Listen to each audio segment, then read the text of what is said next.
یک قصه با برای برادرای غریب حادثه در بلنیسا رخ دادگی. مردکی بیچاره سحر میخزه میدان مجده پیش ورج می منصور خطی صادق جوره هر داشتیم که رای خطی گبگب کده رفتن گفته صادق یا چی پرسم تا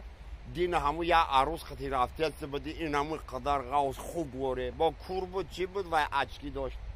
навор сохта шудагии бо дастгирии сайти 1xbet дар инҷа коэффициентҳои зиёд ва бонусҳои гуногуна меёбем ки силкаш дар комментария. ҳамчунин агар бо промокоди ёвонӣ шумо регистратсия кунед барои пардохти аввалин тон 6500 рубл бонус медиҳанд. یک قصه با برای برادرای غریب حادثه در بلنیسا رخ دادگی. مردکی بیچاره سحر میخزه میدان مجده پیش ورج میبیه میگه برادر ما چی خیرشیدم چوتا همه الهام مردگیم گم شیدگی هسته یکم راهوش میگه هسته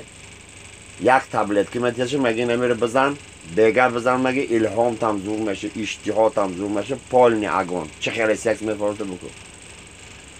مردک میوه ایزنک پنوهی بیگه میشه اوژن پوژن میکنن و از بودی تل مزنه خیلی لحظه میگیره اوژه الهام آمدن میگیره اشتها آمدن میگیره زنک خیلی چکو میکنیم هیچ کار نمیکنیم سکس پکس نمیکنیم ما سهر گینیکولوگ دنیشتگیم و ای پرور که میبینن روش اوزه میکنه زنه خوب دیگه مردک وز بوجدت میشه نمیدونه چی کار کنه بیزار ایجام میشه میخواه زنه که اینا خیل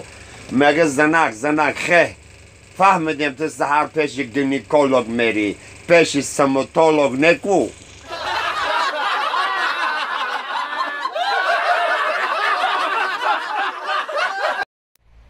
یا پیغام ای سپیدم ای میدان پر ای برف و چرف روزی زمستان به خاطر مخلصا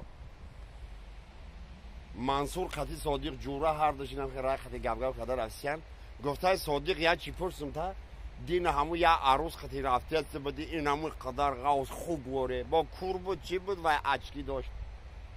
بیا گفته من و رقتی و شرمنده شدم چی گفشی مگه که رهبره چند جای دیگه در پیوه زد رفتیم خانه بودم شد تاری دیوان دینم تو خواه نسمم دلی مگی اگوان خوب خواه با چی گفشی منصور صادق پرسید صادق چی مگه؟ اینا هم نگاه کردم خواه اچکیاشو گرفتم سنش نگاه کردم اچکیاشو در بالای چولی خودم عدیوت کردم گفتم اندره این خوگه حالی میگویه